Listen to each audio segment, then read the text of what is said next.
Hi, welcome to Hey Parents, Let's Chat. I am Jess Hunt, and I wanted to have a conversation today about parent-teacher conferences. What information to share, what information to ask for, how to follow up after the conference. And I have three different videos, one that focuses on the elementary level, one that's going to focus on the middle school level, and then one that focuses at the high school level. Because we are going to handle those very differently as parents. But the schools are going to offer different formats at the different levels, depending on where your child is at. It's important to be prepared for all of them. Um, and I do want to let you know that this video is going to be focused on the teenage years, so high school level parent-teacher conferences. And I first want to address some of the levels of stress that we as parents might have going into this. Some of us might have our own PTSD moments about going into a school and talking with teachers. And some of us might feel like, oh, I'm stressed out because I'm a little bit nervous or afraid of what they're going to tell me about my child and how they're doing. And so, in order to minimize all of that stress, I really want parents to go into conferences prepared. It's going to make you feel better. It's going to make you feel a little bit more comfortable, a little bit more confident, and it's going to help you to walk away from the conferences with information that's going to be helpful in how to support your child. So I always want parents to go into conferences knowing what information to share and what information to ask for. And at the high school level, the format for conferences can be a little bit different depending on what area you're in. But because your student, your child, is going to have so many different teachers, your school might offer like a window of like 2 hours, or you might have signed up for a 15-minute time slot where you pop in and you talk to whatever teachers you want. They're going to be in their classrooms. Or they might have it set up where it's like almost like job fair style. It's like parent-teacher conference fair where you might have tables set up around the perimeter of a cafeteria or a gym where they might have signs that might say, hey, I teach US history, or I teach algebra or trigonometry. That way you can go find that teacher and talk to that specific teacher. Going into conferences, you should have an idea of like where your student is at, and whether it's a progress report or you can go online and figure out what the report cards are looking like so that you know where the weakness areas are or what specific teacher you want to talk to. And so then you can go identify that teacher and go talk to them specifically about your child's needs, whether they're falling behind or they need to be challenged. You might also want to identify certain teachers and be like, hey, my student is super interested in this subject, asking more about how they're doing in class. In addition to finding individual teachers, okay, you might also gather information from either a guidance counselor or an advisee. Lots of times in high schools, guidance counselors are going to be assigned to students, and they'll usually have the same guidance counselor like all 4 years. So guidance counselors are a great resource. They get to know your student, they know the teachers, they know where your kid can be at, and if they don't know, they can find out academically, like what your kid has for grades. Also, an advisee, one moment, I gotta back up for guidance counselors. Please know that guidance counselors at the elementary level are way different than guidance counselors at the high school level. Guidance counselors at the elementary level are all about helping your child, whether they're upset or struggling socially. Perhaps they're going through some phase where they need to learn some anger management skills. Here are some strategies we can teach you. Guidance counselors at the high school level are all about how do we get you into college? And they're like college advisors. And so the guidance counselors at the high school level like really get to know all of the kids they're assigned to. Another resource would be checking in to see some high schools will have advisors that are assigned to students, and they, again, follow the student from year to year, so they also get to know them. And so, any of these people, these are people that you can get connected with. And having said this, it's not super important, like whether you go to the parent teacher conference itself, as much as it is that you're keeping in contact with who at the high school is going to help you support your child. Um, and so, having said that, let's talk about information to share and what information to ask for from those people. Information that you want to share as a parent is going to be anything that's helpful for the staff at the high school to help support your child. You don't have to share anything if you don't want to, but if there's something that your child might be struggling with at home, perhaps you are going through a terrible divorce and your teenager is not bouncing back from it, they're really struggling emotionally. That's important information that the school can help support your child with. Let's say, for instance, they are, you might have an illness in the family where you're really struggling with a grandparent that might be in hospice, and just something that the staff might need to be aware of, just so that if they need the extra support, they know some of that background information. And so anything that you think might be helpful, then share. Um, in addition to that, what information you want to gather from the school. You want to be asking you want to be asking for specific data as much as you can. Opinions are one thing, data is something different. If you're asking for specifically, where is my child? What is their grade? Where are they at in this subject? And you want to ask, where are they at compared to the school and district expectations? Are they above average? Are they in the average for school expectations? Are they below average? You also want to be asking about their class averages. So where is your student, where is your child in comparison to the class average? And that's important information to know as well. I also want to point out that this is all useful information, because just because your kid might be below average doesn't mean that there's something wrong with your kid. It could, and that's something you need to address. But if, for instance, your kid is below average, but so is the rest of the class, well, then perhaps there's something going on with their grading system. Perhaps there's something going on with their approach to instruction. Perhaps there's something going on with the mix of kids in that class. There could be a number of reasons for this. I could say the same thing for standardized tests. If the state is giving a standardized test, or the district is doing a standardized test, and you are looking at how your child is doing, let's say they are, excuse me, let's say that they are below average, but so is the average for everyone else in the state. Well, then perhaps the state needs to be looking at their assessment, because if everybody in the state is below average, then perhaps there's a problem with their assessment tool.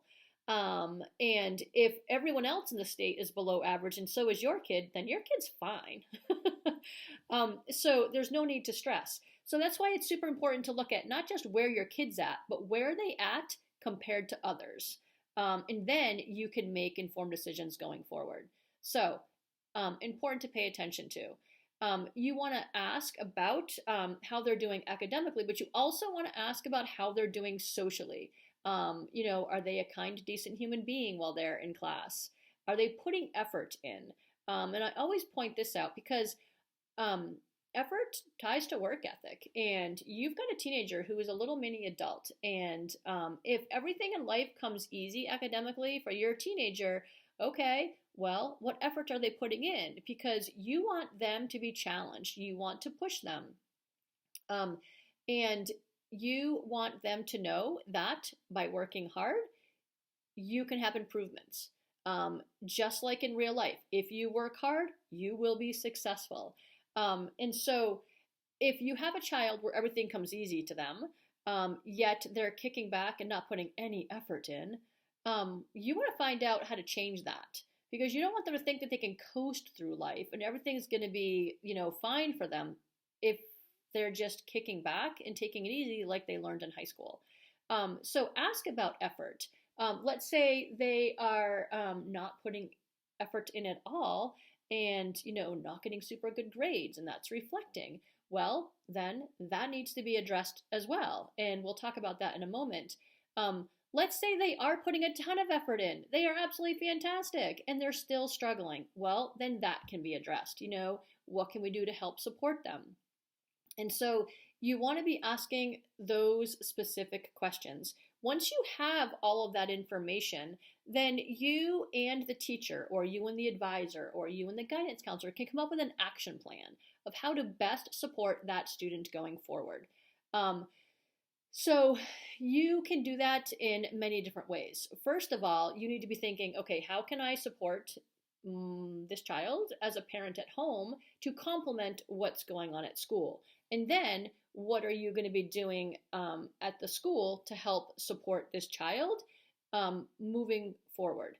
And so creating an action plan that both of you guys can work together as a team to help support the student is what's in their best interest.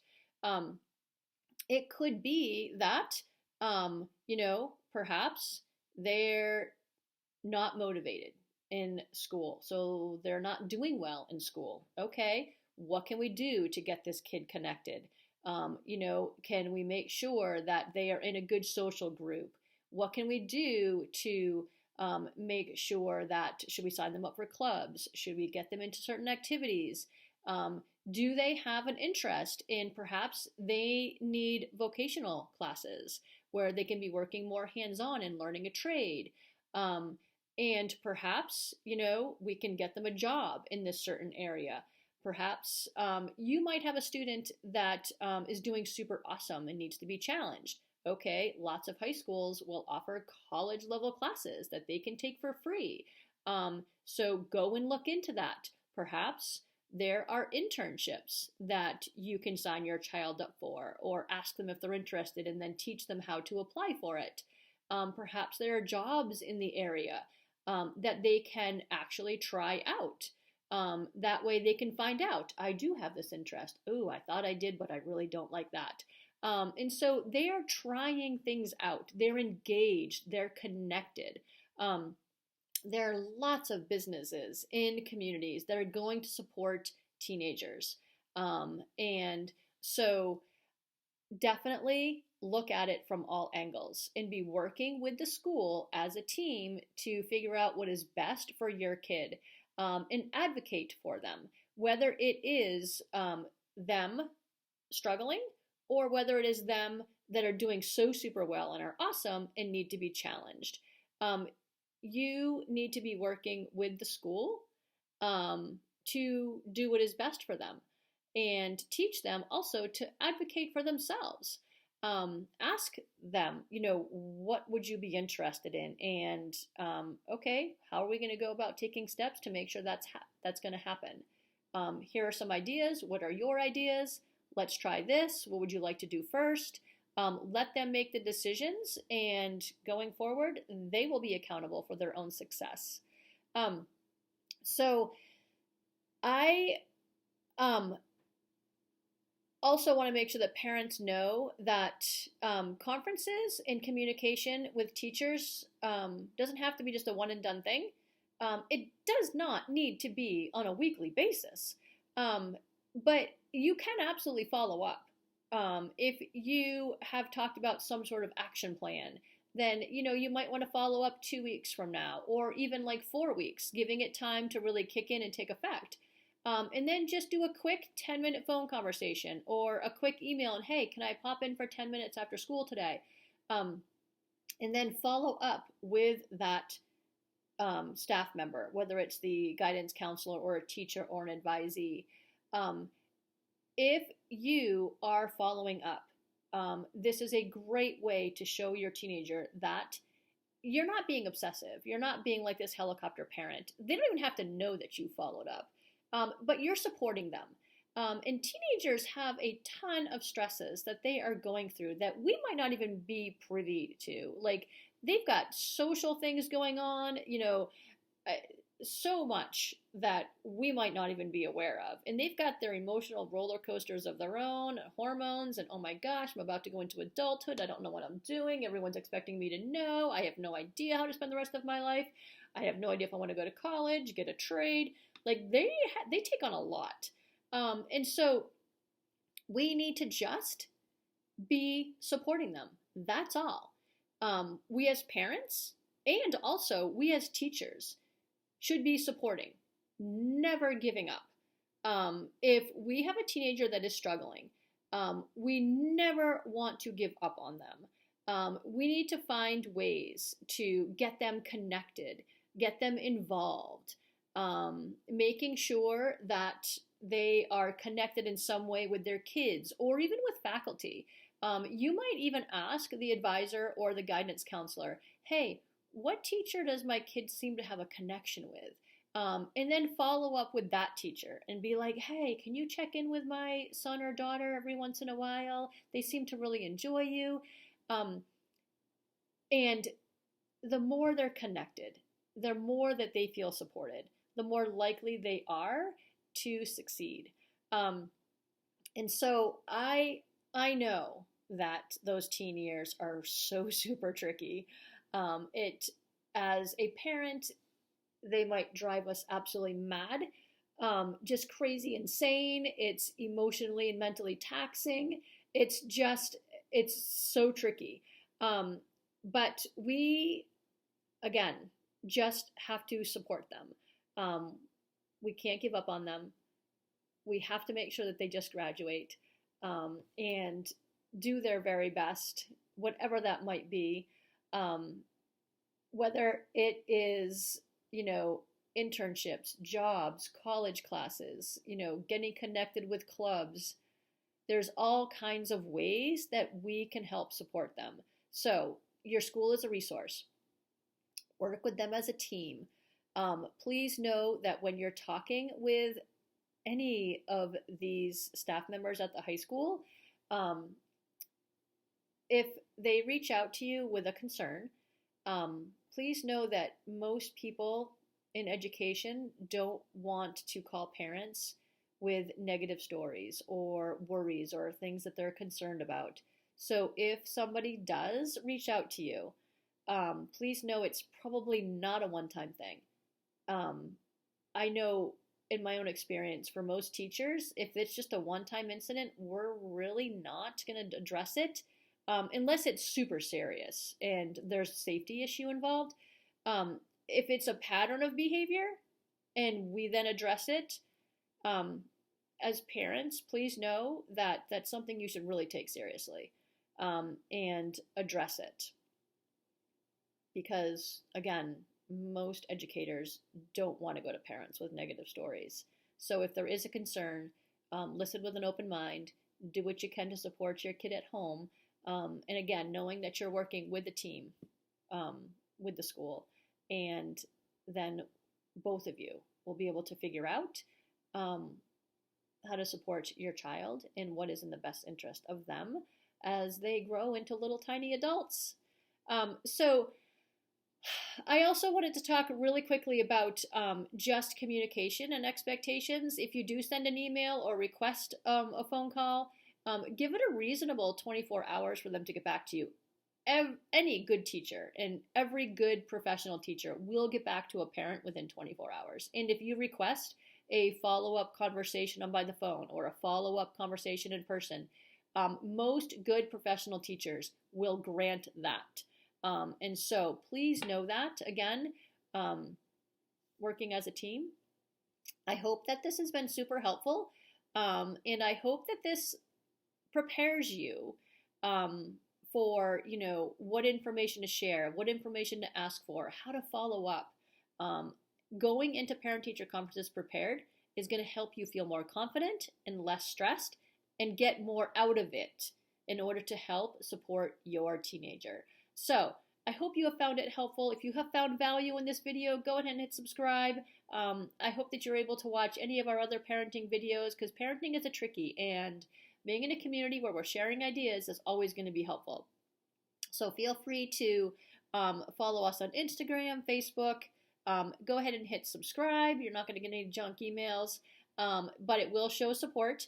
And go to heyparentsletschat.com. Add your comments anywhere you see these videos, because the more we share, the more we learn, and the better parents we become. So good luck with your teenager. Good luck with your parent-teacher conferences, and I wish you the very best on your parenting journey. And until next time, thank you for joining us.